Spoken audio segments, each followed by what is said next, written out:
what I was told, and I'm reasonably sure, is that the Tic Tac was being operated by Lockheed Martin. 2004, the Tic Tac was not made by Lockheed. If Lockheed had that tech in 2004, they would absolutely dominate.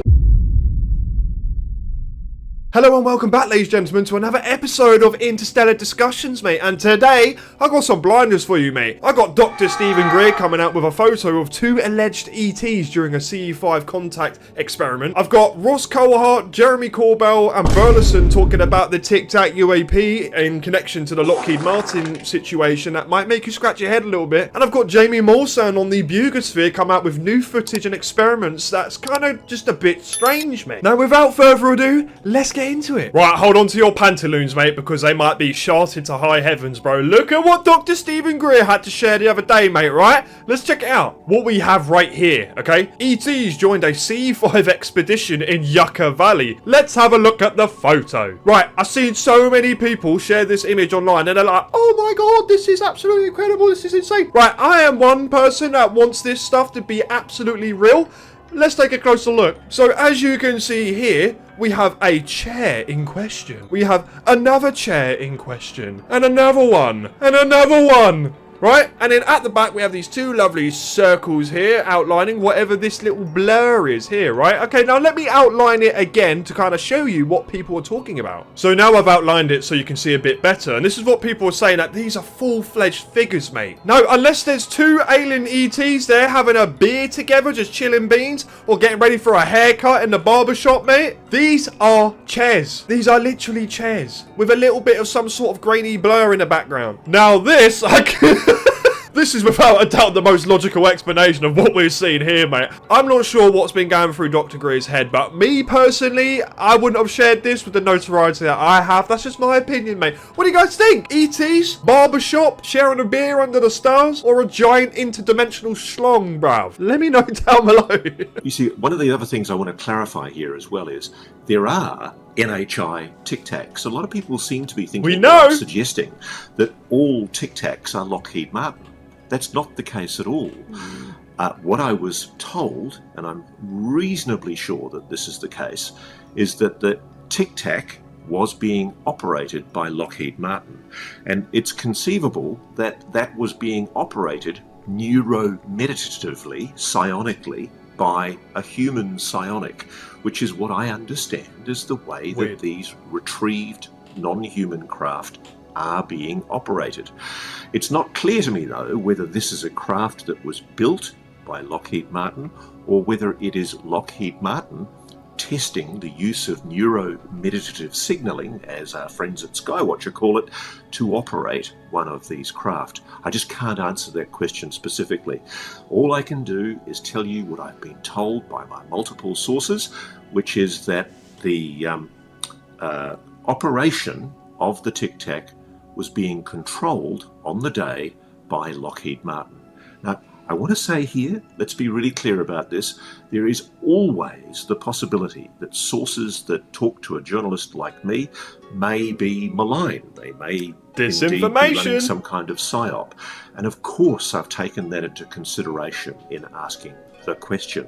Now, this is quite interesting because I've been saying about this, I've been quite vocal about all these different kind of perspectives, people talking about different things, and I'm going to show you in a moment what Burlison was saying and Jeremy Corbell was saying. Burlison kind of agrees with the Lockheed Martin theory, and Jeremy Corbell is basically quite opposed to that sort of theory itself as well. So now we need to figure out, actually, I think a lot of these sources are misinformation, kind of like the new Richard Doty's, mate. Are they out there to kind of smokescreen, send out false information, lead people down the garden path, if you will, right? Because this is definitely happening, and I'm sure Burlison, Jeremy Corbell, Ross Coulthart have all good faith, but I guess the people that they are surrounding themselves with don't always have their best interests at hand. So I don't know, let's check out what Burlison has to say, and you guys let me know down below what you think. I've had two people come to me that say that the Tic Tac is a Lockheed Martin creation.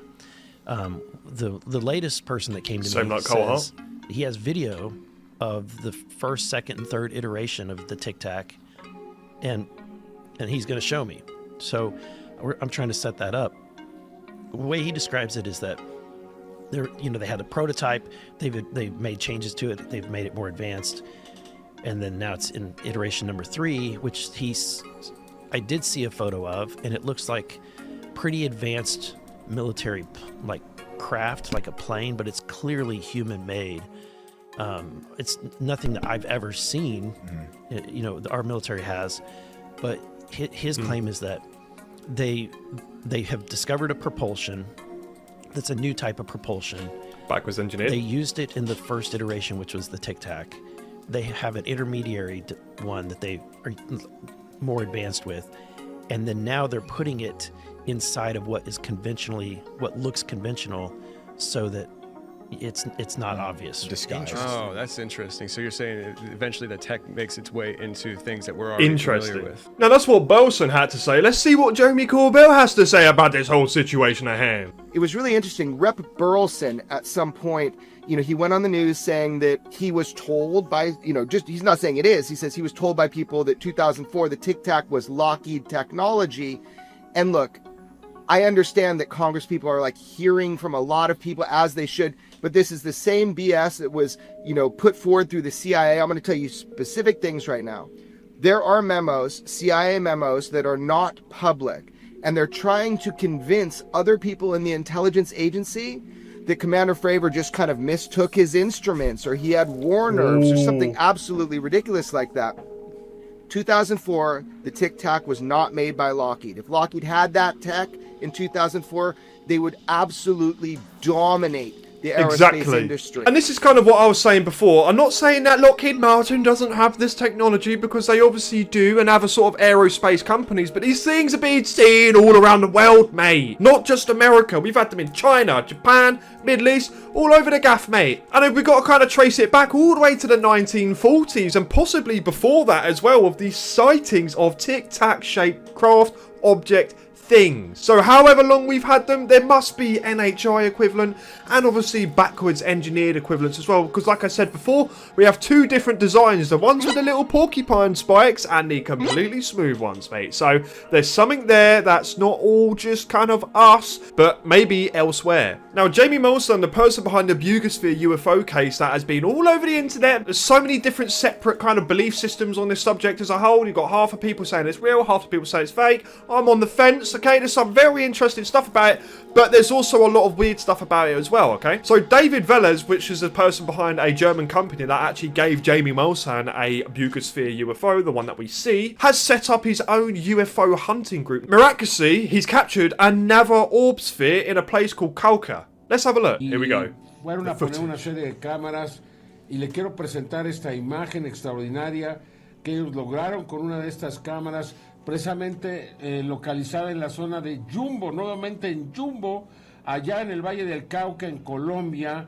Un nuevo video, en este caso es un video de una cámara que está ahí colocada, no es una persona que esté siguiendo el objeto. Entonces vamos a ver a la esfera pasar en un sentido y unos minutos después regresar en el otro sentido. Pero la imagen es tan buena como la que habíamos visto antes, captada por William Zúñiga, y por tanto se trata sin duda alguna que una nueva evidencia del Valle del Cauca, donde se han captado todas estas esferas, la esfera de Buga, la esfera de Jumbo, y la esfera, 3 esferas al menos, y ahora esta nueva esfera que es captada ahí en las proximidades. ¿Podemos verla, por favor? Vamos a ver esta imagen. Adelante, por favor. Right, here it comes, right? Floats into frame. Adelante. Vea usted, esta es la imagen, esta es la cámara. Está colocada ahí, cerca del Jumbo, cuando súbitamente pues aparece la imagen. Mire usted.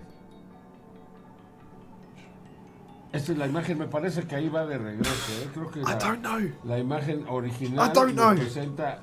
So they set up cameras in the middle of just this specific location and happened to have captured a very close proximity Bugosphere or metallic sphere orb UFO. I'm not sure. But I don't know what to think, mate, because I feel like there's too much kind of just coincidence. We know these metallic spheres exist. We've seen so many pieces of footage around the world. But now this kind of David Velez guy has started a UFO hunting group and is now seeing these Bugosphere everywhere coincidentally. And I'm not sure about the movement, mate. I'm not sure. The way it glides in and kind of comes back through the frame again perfectly.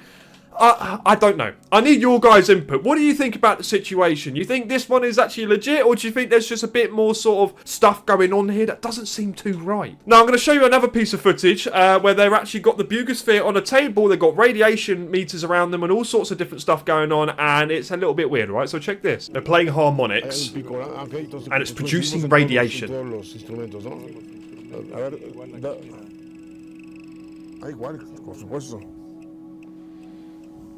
Wow. No hay duda, doctor. No hay duda. Subimos entonces la frecuencia. Sea respuesta. No hay duda. No mienten los sensores. I don't know. They're changing it, and it's changing the readings of this object. Okay. ¿Está? Wow.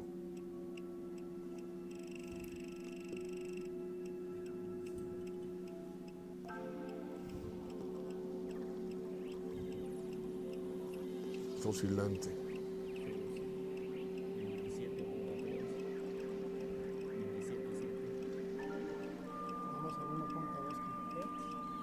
Definitely strange.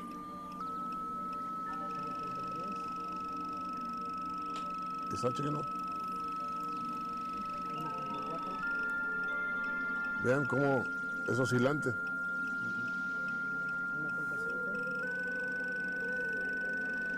So even if you're gambling with this thing, right, you got this alien object in front of you on a table, you got radiation meters, and this thing is producing radiation. You're blasting frequencies into this thing, and it's increasing radiation. Would you chance the fact that this thing could just out of nowhere become the demon sphere or the demon core and just blast your skeleton, your every fibre in your body with an intense blast of radiation? I don't know. I don't think I'd be sat there with a meter going, oh yeah, bloody hell, look, the radiation's increasing. I'd be going, that mate, running out the room, fucking naked, putting lead all around me and that, just border up the door. I'm not sure. Very interesting. Again, there's more pieces of just strange experiments, if you will, happening with this thing, which is now pushing out even more strange behaviour. Again, intriguing. Not sure what to think, mate. What do you guys think? Let me know down below, mate.